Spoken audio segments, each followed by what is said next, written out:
let's begin maybe with just a few questions coming more from the background of global governance. So my first question for you, Mr. Picco, I think is something interesting for many of us here who are in the field of diplomacy, either as students or as lifelong students, such as myself. And I wanted to ask you a general question, and maybe you could give a few specific examples as the answer. In your opinion, what is the most important factor in negotiating international peace deals? And what is the importance of the role of individuals as opposed to big institutions? Well, good morning. Thank you for having me. I will try to remember my long life, a few things of what happened to me, mostly when I was in this building, but also mostly when I was out of this building, insofar as I spent quite a bit of time when I was a UN official, also out of this building itself. There is no question that in my career,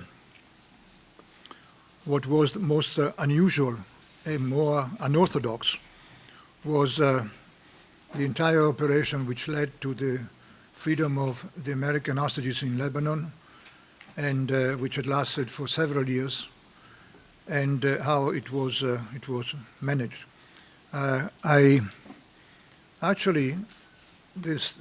entire operation was conceived with somebody, a country, which had nothing to do with the taking of hostages in the Middle East.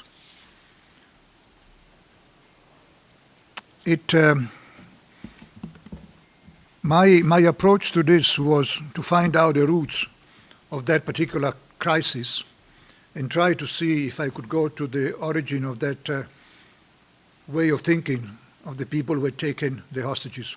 You may remember, you're too young to remember perhaps, that the majority of the hostages were kept by Hezbollah. Hezbollah had some characteristic in Lebanon as a terrorist group, and they had some characteristic. The first one, they were a Shia movement. The second one, they were extremely, military speaking, professionals. And number three, they had built a niche for themselves in the political landscape of Lebanon.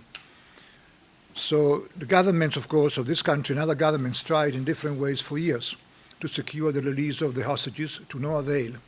Unfortunately, in the process, some of the hostages were also killed.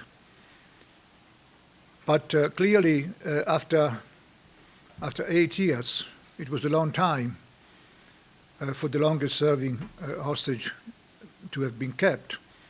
And the idea which I developed and which I executed, I did like a lot to execute my own ideas. I don't think that it was very fair to think about something and then to ask somebody else to do it. It's not very courageous.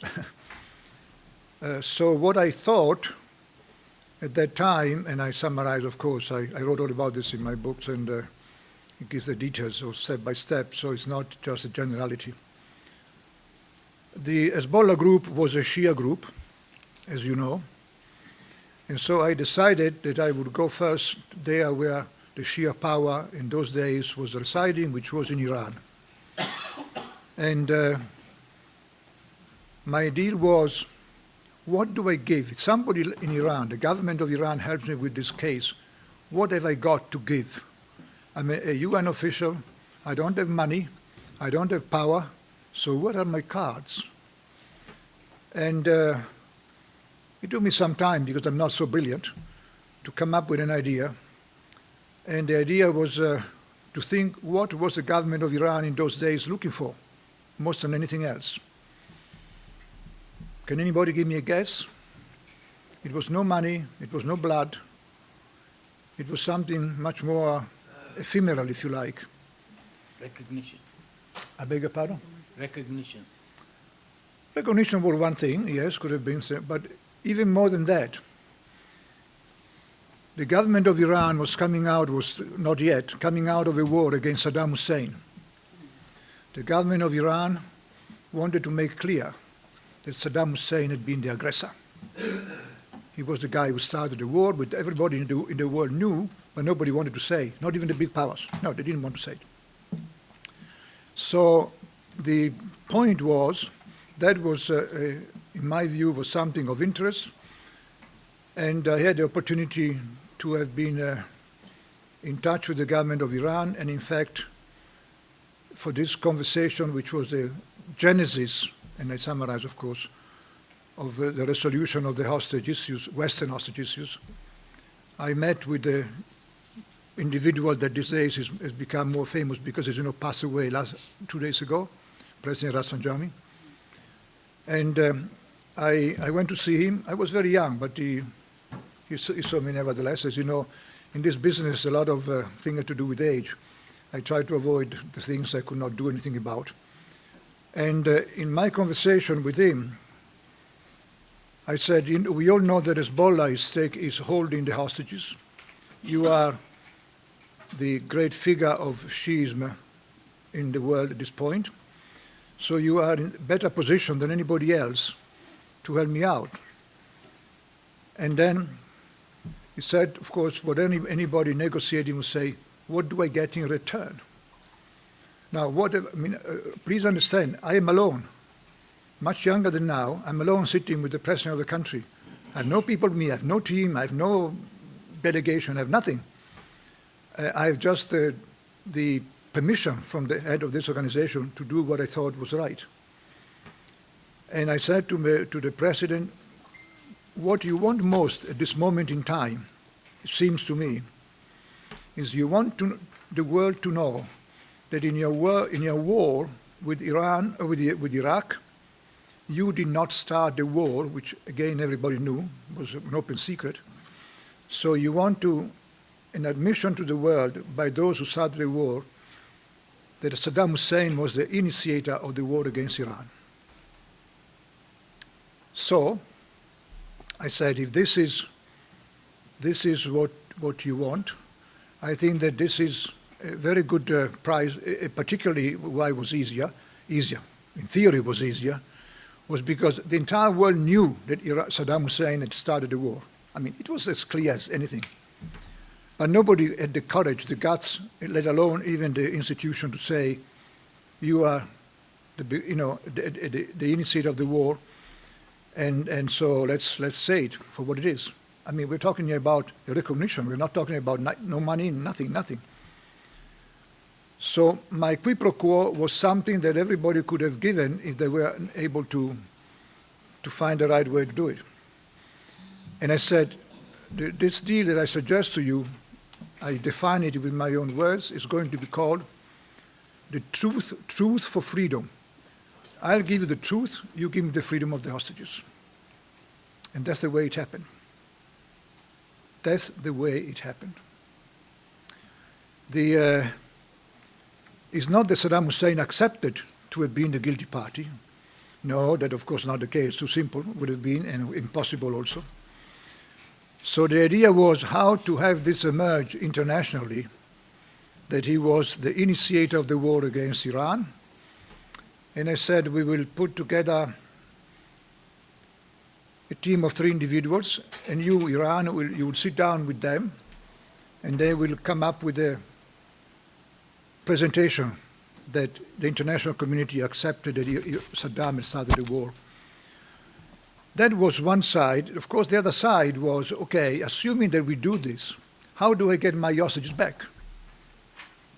And the president of Iran said to me, I should also add, this conversation happens with 2 other people, the president of Iran and 1 individual in Iran, and myself, nobody else.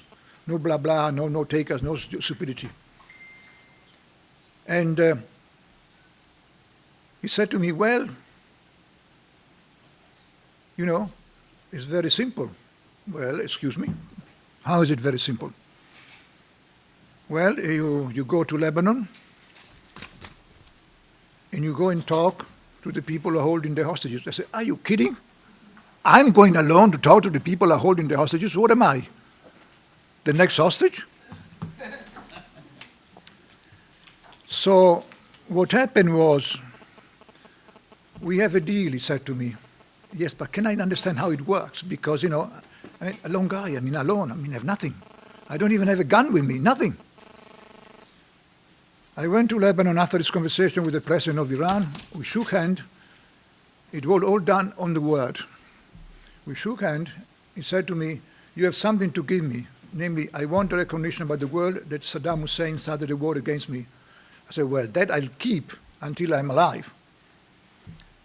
And so I did go to Lebanon, and in Lebanon, within 24 hours of my arrival, don't forget, Lebanon was in a civil war. It's a small additional inconvenience, right? Inconvenience, you call it civil war? And within 24 hours, I was approached by somebody who said, do you mind coming to the embassy of Iran tomorrow morning? Yes, no problem. What time? 11 o'clock at night. Oh, Jesus. Why does you even have to add this kind of the theatrical atmosphere of the night meeting? Mind you, I was always alone. I had nobody with me, nobody. And so I go to the embassy of Iran, and they said, do you mind waiting here for a little while? So I thought, I wait here, and they bring to me the hostages, which had been kept, some of them, for 8 years. Nothing happens. 10 o'clock, 11 o'clock, 12 o'clock, nothing happens. Then, from the room where I was with another person, he disappears. And after a while, like a doorman comes and says, thank you very much, sir, you can go now. Go where? It's in the middle of the night in Beirut. Where do I go? I have nothing to say. So they basically kicked me out of the Iranian embassy, the president of the country with which I'd made a deal, and they take me out in the street, and they put me in a car, and they drop me in a very, very, very dark and lonely street, 1 o'clock at night, nobody around. I'm kicked out of the car, and he says, goodbye. Very kind, nice gesture to say goodbye. So I figured that things were getting clearer for me, even though the dark was getting actually darker. And so it happened. 10 minutes after, a car approached me, the door opens, I'm taken by one of the two individuals in the car, I'm put in a bag, thrown in the car, and the car takes off. And I said, I'm the next hostage. I was not. I was taken to discuss directly with Hezbollah, but they could not tell me because, of course, Hezbollah was a movement underground at the time. I was taken. We're talking about 2 o'clock in the morning. I have no idea where I am, no contact with the world.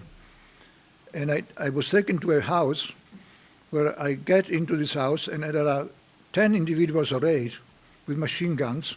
And then in front of them, there are 2 individuals completely masked. But they give me a nice chair. And then we sit down, and he says, okay, we are ready to begin. To begin what? And he said, okay, we understand that you want us to free hostages. The only hostage we can give you tonight are 2 of them. Is that a deal? I said, deal for what? I said, you made a deal with the president of Iran. We will keep the word he gave you if he gave you a word. Now, this operation repeated itself a number of times with the American, German, and British hostages. And a bit at a time, this was done and repeated. And every time I was blindfolded, taken away, locked up in a car, and taken to different sites in the middle of Beirut. Don't forget, Beirut was in a civil war, had been in a civil war for years. My only safety, so to speak, was that the president of Iran was waiting for me to execute the promise had given, yes, there will be a recognition that Saddam had begun the war against you, the great Iran-Iraq war. That's the only safety I could use for myself. I was taken 4 times for the Americans, once for the British and once for the German. And every time the scene repeated itself over a period of few months. But at the end, everybody kept their words. No matter how it was given, there was no diplomacy involved. There was only the trust of an individual on an individual. And this description that I gave you is to give you a sense that sometimes diplomacy does not work. It still goes down to the individuals. It is risky, yes, bloody risky. But we all came out in the process, of course. Not everybody came out alive. Now, how did the Iranian government received the confirmation that Iraq was internationally recognized as having been the initiator of the war? Because I set up 3 wise men who did the dirty work of basically saying what everybody knew, that Saddam had begun the war. And in a deal with the Iranians, these 3 wise men wrote a report, basically. It was a report which confirmed Saddam had initiated the war. Now, It seems now, in 10 minutes I told you the story. It took actually 8 months to execute a shake of hand I had with the president of Iran that just passed away, as you know, 2 days ago. But it happens, as always, when people keep their word, you can do things. You can have the most beautiful idea in this world. If you're dealing with people who don't keep their word, doesn't matter if they are presidents, kings, or queens, or whatever. You can be the last in this world, but if you keep your word, you are really, really what matters in this world. Those who don't keep their word don't count. They are only here for troublemaking. And this was my experience in the UN, where I spent a few decades. And this particular experience was, I had a few other stories similar to this, but not perhaps so productive. And this operation was, to me, was probably the most rewarding operation I went through. I will not, of course, add here that for much of the time of this operation, I never said to my family what I was doing. I could not even say where I was, and I could not reassure my wife that I was not taking unnecessary risks. I was correct. The risk was necessary. But of course, there were unnecessary risks if you're supposed to be a UN official only. I never was a traditional UN official, I suppose, which is the reason why I didn't stay that long after the end. After a few decades, I walked out. But it had much to do also with another reason. I had a very trust relationship with the boss of this organization. And we trusted each other on the word. And we had this rapport. In this rapport, it was very clear. He said, don't do stupid things, because you have a family, you have children and all the rest. But I know that what you're doing has not been done so far by anybody. We have hostages from the West in the hand of Hezbollah for so long, and nothing has happened so far. So I trust you, but try at least to tell me that you're doing the best to avoid unnecessary risk. There was no way to avoid unnecessary risk. The risk had to be taken. As everything else in life, nothing comes for free. It was the adventure of my life, but it was an adventure which I wrote in detail in my first book, but which gave me a sense of having achieved something for my children, for my family, and for somebody else as well. Now, I'm not saying this to justify the behavior of any government. What I'm saying is that in many situations, do not expect that the rules which have been agreed by everybody in the laws will solve problems. They will not. At the end of the day, the life that you live today and the life that governments have today relies on single individuals. There can be many individuals, but there are always the individuals. Organizations have given the false impression that you can almost separate the individuals from the rest, and the individuals, are no longer that relevant because you have an organization. No, it's wrong. It's wrong. If you don't have the individual, the organization don't operate, don't move, and most of all, they don't decide. An organization cannot decide because an organization does not have brains. As far as I'm concerned, my last checking did not tell me that there is an organization with brains. The brains only belong to individuals. And that was my, an operation with, I spent years of my life in Cyprus. I lived there during the war, the Greco-Turkish war. I was able to help zero, nothing. And I recognize my inability to do anything on the Cyprus question. But when we come to other questions, which maybe were even a little bit deeper problems, I did contribute the way I could. And when I left this organization, I came out with something to be proud of. Proud, not for me, proud to say to my children, that's what your father did. And even though they may not remember who Hezbollah was and what the recognition of the story is, but that's the way I live my life within the building that you are in now. And it is this building that gave me the chance, because of the constellation of individuals at the time, to do what I did. No other Secretary General would have given me the permission to take those risks or the permission, you can change the name and say, could have given me the gift of risking my life the way I thought appropriate. I could not tell him more when I was on those operations, because if I told him more, he would have said, no, don't do it. So we had an understanding between the two of us. We knew that we were even playing with each other, but it was necessary if problems had to be resolved. And so that was the understanding we had. We respected each other, and we knew that we would go beyond the limit of what was a simply bureaucratic institution. We did. We won sometimes, some other times we did not. I lost. I lost in Libya. I lost in other places. So I don't want to give the impression that I was infallible. No. I was a human being like anybody else. I had some victories and I had some defeats. Thanks God my defeats did not imply my necessary death, but in many cases it was very close. And I could not have done even the little I did if I had not had the tools that this organization allowed me to have, and which I did not use as a part of a system, but I used as tools of the organization. Question to you.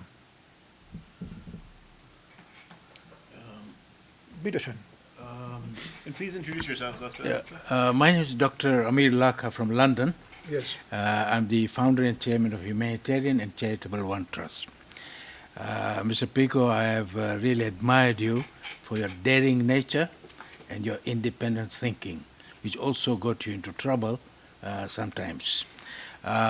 You were all out to help people. At this point in time, we are in the midst of the greatest humanitarian crisis of our lifetime. And it is a time when we need to have different tools. The tools that were set up at the time of the Charter, UN Charter 1945, they are obsolete. I would request you to throw light, point by point, on what sort of reformation UN needs at this point in time with all that is going on, without me mentioning what is going on, but we would be really grateful to you for throwing that light. Well, let me just, I don't have the answer and the solution to your question. I have a thought about it. You know, one of the evolution of our recent history, and not only our recent history, even longer history, but let's refer only to the recent history, let's say of the last 1 century or even less. We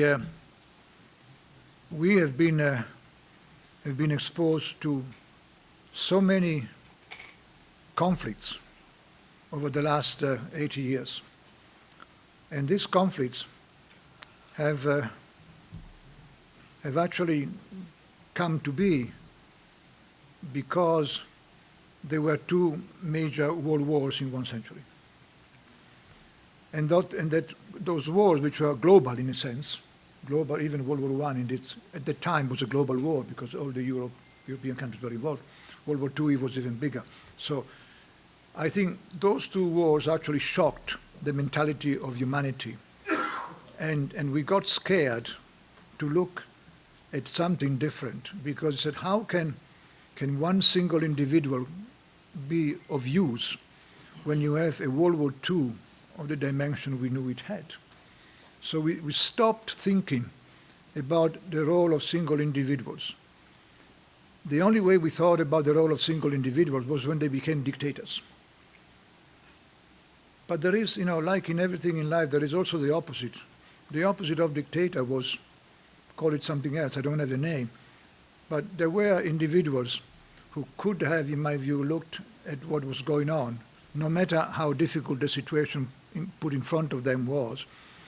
Today, we have one great advantage, that the communications we have across the globe are incredible if only in my youth. And those communications, I think, are the tool that we should use, not only to communicate, but also to generate more ideas in our brain.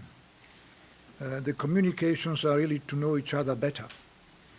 And, it's my first I said my first adventure in this house was with the Cyprus crisis. And I never had any good idea about the Cyprus crisis because I was given the traditional tools. And I was too young to develop more modern tools. So I thought that should have been a very easy issue. I mean, the enmity between Saddam Hussein and the Iranians was enormous.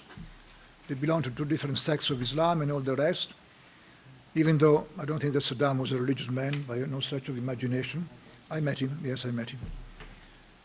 I think that your question has to do with the ideas that we can come up looking at the geography of this world and specifically looking at even in the time of institution, we may have abandoned the role of the individual.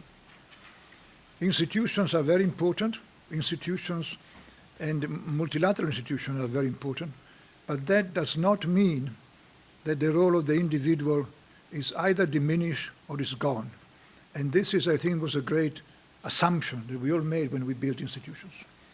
We put the institution as a block in front of individuals, and the individual was basically impotent.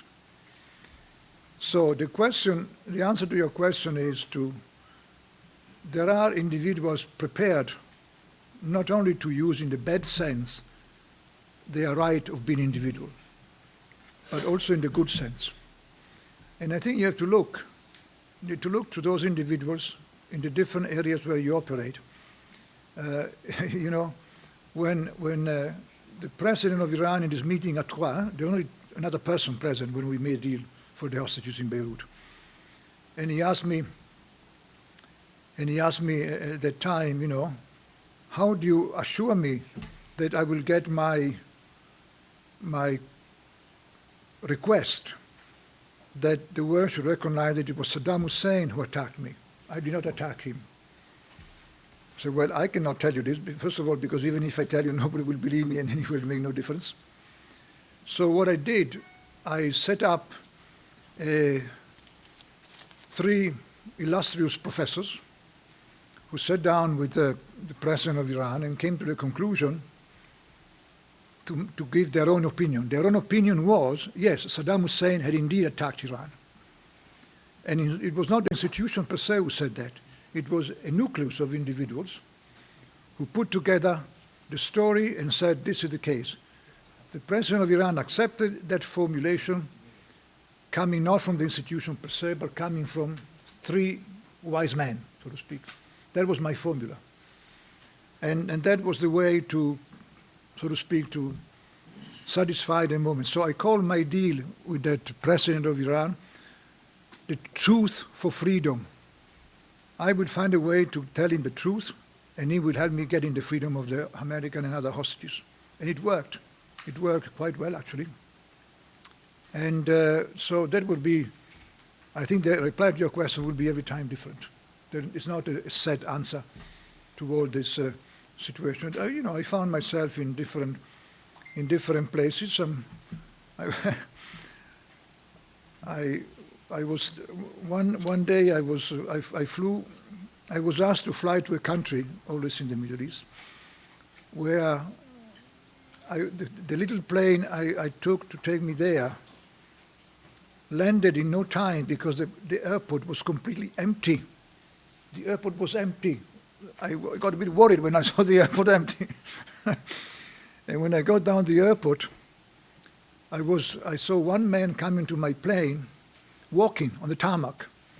And he said, would you follow me, please? Excuse me, who are you? I don't even know who you are. I said, you have no choice because the plane cannot move. So what do you want to do, stay here on the tarmac? So I followed him.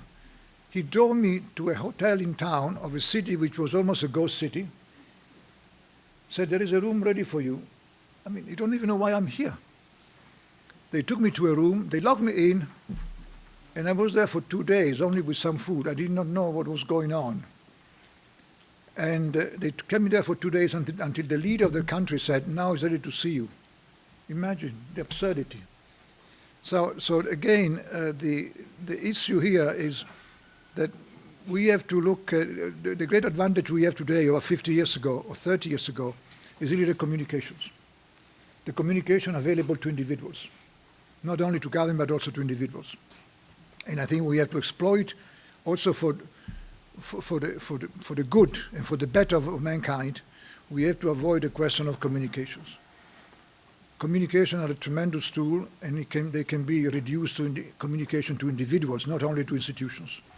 And I think that is probably a useful suggestion that I feel like I may give you, but don't count on me. I'm an old man. I don't have any more all the good ideas that you have, because your age is so much lower than mine, and so you can develop more. But forget not, tomorrow is another day. It can be much better, and it can be much worse. But do not expect that what was good yesterday in terms of institution can be good tomorrow as well. Hopefully it will, but not necessarily so. Not necessarily so. To me, you know, I always give to my children. I always spoke when they were younger. I spoke about sometimes the usefulness of not saying everything you know. One of the things I learned first in my career was if I told my family and my children every time I was taken by Hezbollah, they would have not let me go, my family. Because I was going and being taken away, I was locked in a car, like if I was myself a hostage. Instead, I was going to talk about freeing the hostages. But the modus operandi for taking me, I had to be taken during the night in a country like Lebanon, which was a country during a civil war, which made things even worse. But if I said these things to my wife, she would have said, excuse me, do we count less than other people in Lebanon? What do you answer? So the modus operandi, I think, is really very much linked to the life that we have. And the life that we have will produce us seeds, and the seeds will give us way to interpret what comes tomorrow. So my problem with the institutions is they are very, very important, but they are very important as generating seeds, not as being the only picture that we should look at. Because the picture tomorrow in a different particular place could be altogether separate. The boss I had at the time gave me tremendous amount of freedom. I have to say, I confess to you, had I not had that Secretary General as my boss, I could not have done what I've done. I mean, do you understand that the Iran-Iraq war came to an end without the participation of Iraq? The Iraqis were not present, and the war ended. Why? Because the negotiating side for the Iraqi were the individuals or the country which I brought in to negotiate the end of that war. Who was that country? The bankers of Iraq. When I brought the bankers to the negotiating table, Mr. Saddam Hussein could not say anything anymore because the banker said, click, finish money. Who were the bankers of Saddam Hussein? Saudi Arabia. The deal was made on the 8th of 1988, for your information. It's all written, all documented in my book. I'm not saying this because I wanted to buy my book. The war ended because Saddam Hussein was out of the picture. They were not even present in the room. In fact, they were not even present here. The war was ended here in New York, in this building on the top floor where the boss was sitting down with the Saudis and the Iranians. There were no Iraqis in the city. In fact, the foreign minister of Iraq had left the city of New York the day before. He had left it completely. Have you ever learned from a book that you can negotiate the end of the war without the combatants being present? Well, it did happen. So what I'm trying to say to you is that one has to be practical and realistic about things, but also, had I not had the boss I had at that time, this would not have happened. That war, I can tell you the details how it happened, the phone conversation. The telephone was useful, by the way, to speak to the king of Saudi Arabia. Can you confirm this? And the king said yes. And my boss said, do you mind to have this president called Saddam Hussein to confirm also and come on and give a call that he accepts what you have accepted? 10 minutes later, there was a conversation with Saddam Hussein on the telephone, and he simply said, because we taped, he simply said, I concur, the phrase was, I concur with what the king of Saudi Arabia just told you. And the war was over. 8/8/88. Check the books. I'm not telling you theories, I'm telling you facts. So, this is my answer to you.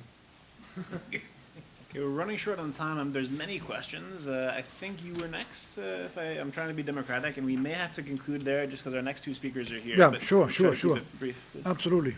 Yeah, I wanted to catch up something that you said also at Mark yesterday on it, and that's trust. Because you told us like many stories that let us ask the question, why should we trust each other? And many things happen in the past that don't let us trust anymore in each other, like people, person to person, country to country, organization to organization. The people don't believe in a bank anymore. They don't believe in the UN necessarily anymore, and into the media. So there's lots of it happen with trust. So what can we do to rebuild trust? Test it. Test it? The trust has to be tested continuously. And that's exactly the way I survived. You know, I tried, to give you an example, I tried to test at some point even Colonel Gaddafi position. No good. I didn't trust him because in my test he failed. That's the only way you trust it. You have to test it. You know, but you also have to have a boss on your shoulders who allows you to do that. Because testing, and if it fails, then you get into a position where you can embarrass somebody. I was a very bad diplomat, to be honest with you. But, you know, I brought home people alive and, and few other things. So it was quite an incredible journey, a journey that allowed me to say to you, and then I close, that I was in the operation we led to the freedom of the Western hostages, apart from what I told you before, and now was my contribution.